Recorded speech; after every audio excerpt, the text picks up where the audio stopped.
Hello class, I hope you weren't too sickened by the story of those cruel beings known as the Abyssal Dwarves. Thankfully, they are few, so the chance of you meeting one is quite small. You are far more likely to be killed by their endless number of expendable slaves. Either way, this class, we will speak of an army who are just as evil, but have a much simpler and more direct goal, the annihilation of all life. This class, we will speak of the Empireofdust.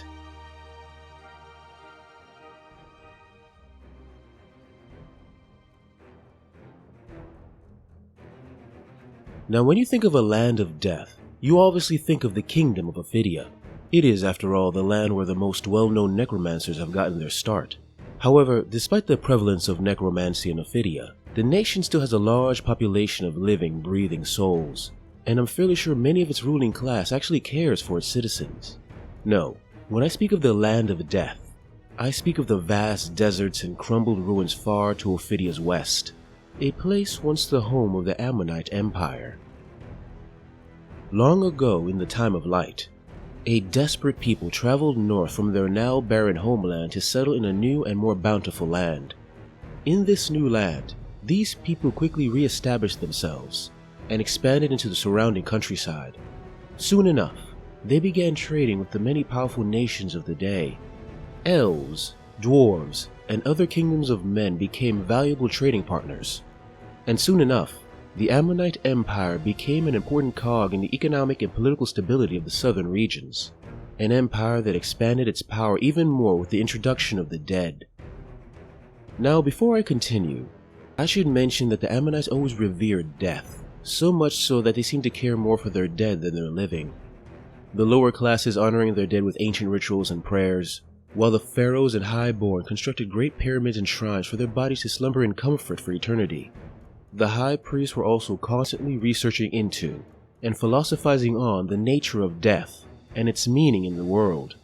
It was in these studies that the high priests of the Ammonite Empire first discovered the power of necromancy, a practice they simply called purification, which admittedly has a much more wholesome ring to it. At first, purification was simply used by the nobility to flaunt their wealth. Many a noble or rich merchant convincing a high priest, through donation or promise, to raise a favored servant to serve them in death as they did in life. This quickly expanded to the raising of dead warriors, for what leader wouldn't want an utterly loyal soldier who did not eat, did not tire, and followed orders without question? Soon enough, purification became less about honoring the dead, and more about convenience, as the dead were raised as undead labor to continuously work for the betterment of the nation, the use of which allowed the great city of Nekashar to grow until its size and power rivaled the greatest civilizations of the world at that time, a necropolis city where soon the dead far outnumbered the living. As worrying as these changes were for some, they would sadly only get worse as the very earth seemed to die around them. The once fertile lands began to dry, slowly mirroring the southern lands the nation's ancestors moved to escape from. Although whether this was due to simply the natural cycles of nature or the abuse of necromancy we can never truly know. As the hot arid winds howled from the south and turned green fields into dust, the practice of purification began to expand. Soon more undead slaves were raised despite the protests of the living. Any rules or traditions restricting the targets of necromancies were ignored. The high priests spurred on their noble lords, pushing them deeper into this darkness. The priests long ago abandoning their charge as caretakers of the dead, caring far more about raising their own influence and power in the court. Cities soon echoed with the sounds of blades striking dead flesh and bones, as petty kings and beggar princes turned their private armies of the dead against each other for the slightest cause, seeing the deceased more as tools than once living souls. It was due to these abuses that the leaders of the northernmost regions of the empire agreed to take their people and escape. Choosing to head east, tens of thousands began a mass exodus, mirroring the desperate travel of their ancestors centuries before. Soon, these tired souls settled around the mouth of a great river and forged a new life in a new land, one they chose to call Ophidia. The princes who led these people were seen as saviors, the people giving them the title of God Kings who, by the way, still rule Ophidia to this day. Now the young nation of Ophidia was vulnerable and short of manpower for defense and labor, and so chose, like the nation they fled from, to use necromancy. Unlike the Ammonite Empire, however, they enforced strict rules to ensure the dead were not abused, and who knows, they might actually still follow them, although their dealings with the Wicked One Akshunhara during the God War perhaps showed otherwise. But I'll leave that discussion for other scholars to debate. With their manpower issue solved, they now knew they had to deal with the empire they once called home. The nobility of the Ammonite Empire were tearing the nation apart, the various members of the ruling class fighting each other and brutalizing their own lands. Slaves and citizenry alike slaughtered for more bodies to use in their ever-expanding wars. Wars that would inevitably spill into Ophidia's domain. The God Kings knew they had to be stopped. Gathering their most trusted magi, the God Kings summoned the most powerful and spiteful of jinn, ancient and powerful desert spirits that are far more focal points of power than living creature. Using the jinn's power, they unleashed a sandstorm that engulfed the Ammonite armies and cities, flensing skin and flesh from bone, and driving them back into the wastes. Plagues of insects were also unleashed onto the land, the endless waves of chitin so vast it blotted out the sun as they crashed down and devoured the living. Nobles, citizens, slaves, innocent and guilty, all were killed, leaving only bones where a civilization once stood. All that was Ammonite was driven back to now broken cities, and its memory was scoured from the face of the world, becoming only a shattered, bitter, hateful, and smoldering lesson against hubris and conceit. Sadly, like the dead, the lesson did not stay buried. No one knows what awoke the once slumbering nation.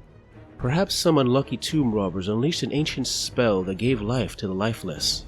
Or perhaps servants of the Wicked One Akanshura attempted to bind the dead of the land to their goddess's service and found more than they had bargained for. Either way, the Ammonite Empire has risen once again. Those who most likely arose first, or at least began to enforce order to the mindless dead, were the Pharaohs.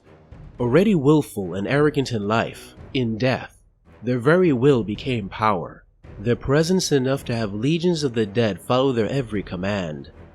Arisen and seething with hatred, these pharaohs called upon their high priest to rise and serve them once more, ordering them to raise the armies of undeath that was their due.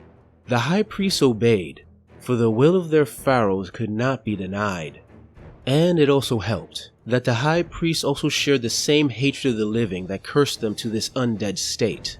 Using ancient rituals and powers long forgotten, the world slowly became aware of the might of the Ammonite Empire once more.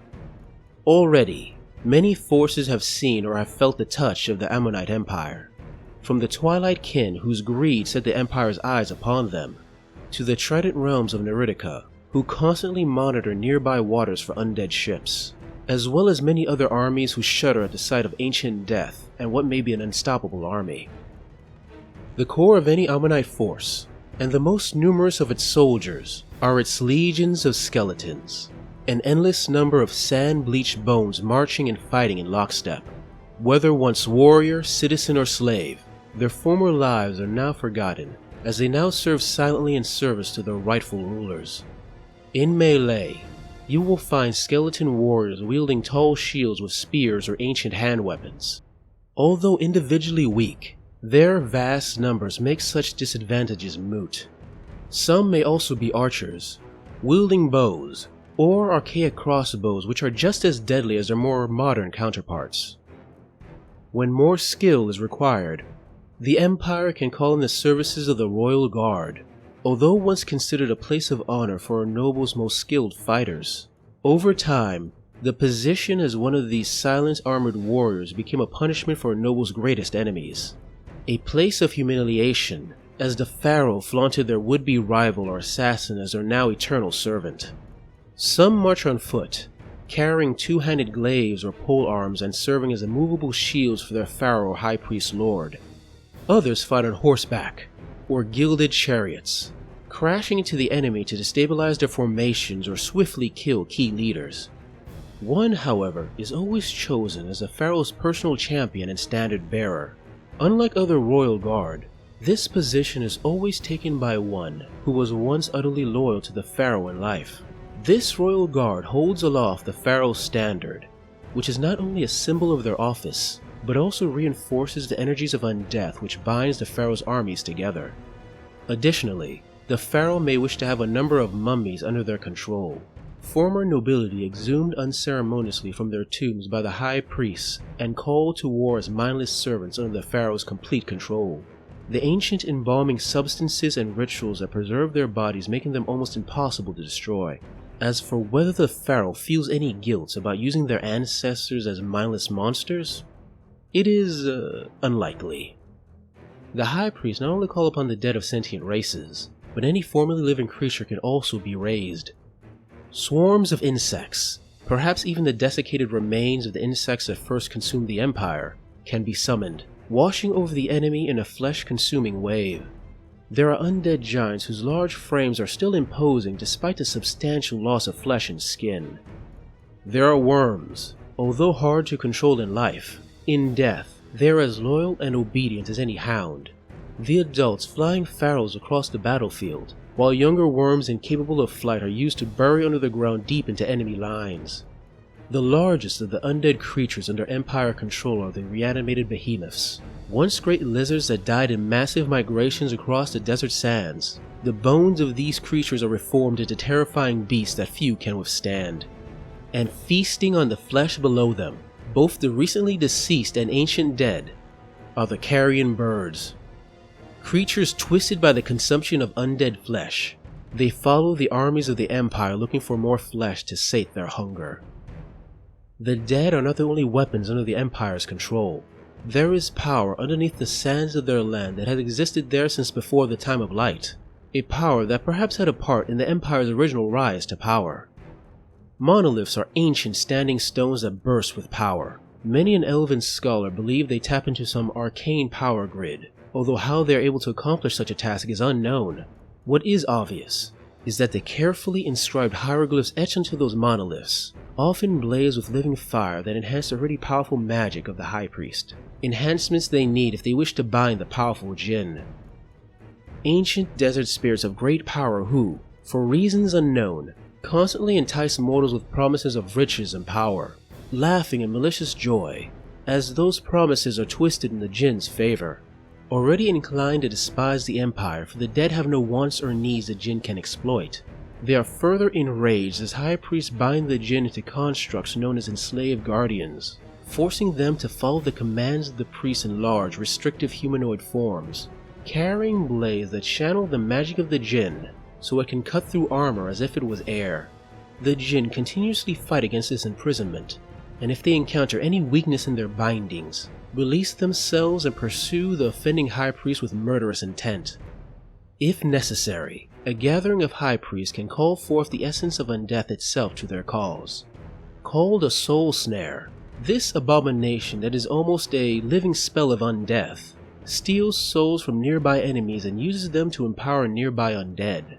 Thankfully, the magic used to maintain this entity is exhausting and erratic, and tends to dissipate after a short time, but more than long enough to cut through large portions of enemy ranks.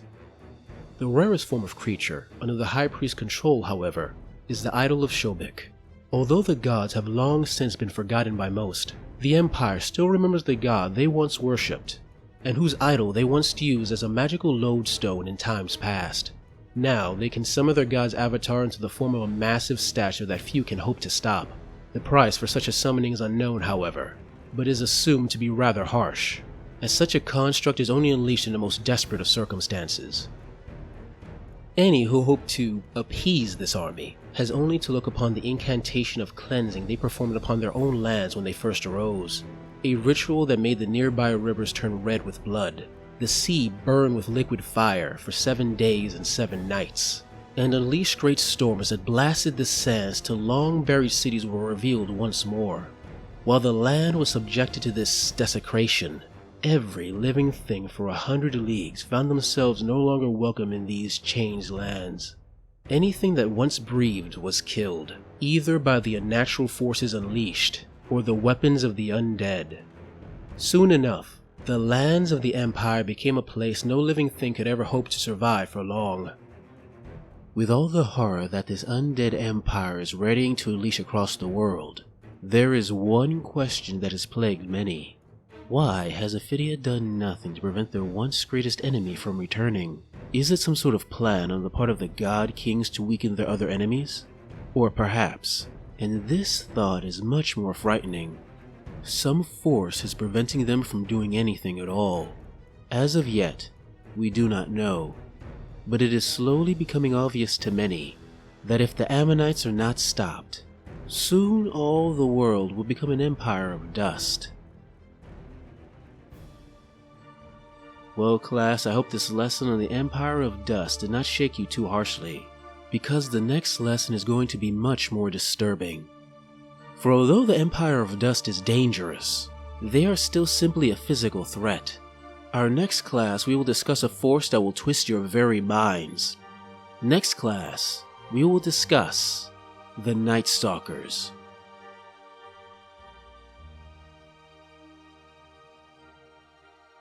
Hey guys, I hope you enjoyed this video on the Empireofdust in the Kings of War universe. If you like it, please like, subscribe, comment, press the little bell so you know when I post, etc. And if you like it and you're inclined and you have the cash, please send a little money my way through my Patreon or my coffee account. The extra money gives me the time I need to work on these stories I love. Anyway, thanks for listening/watching, and see you next time.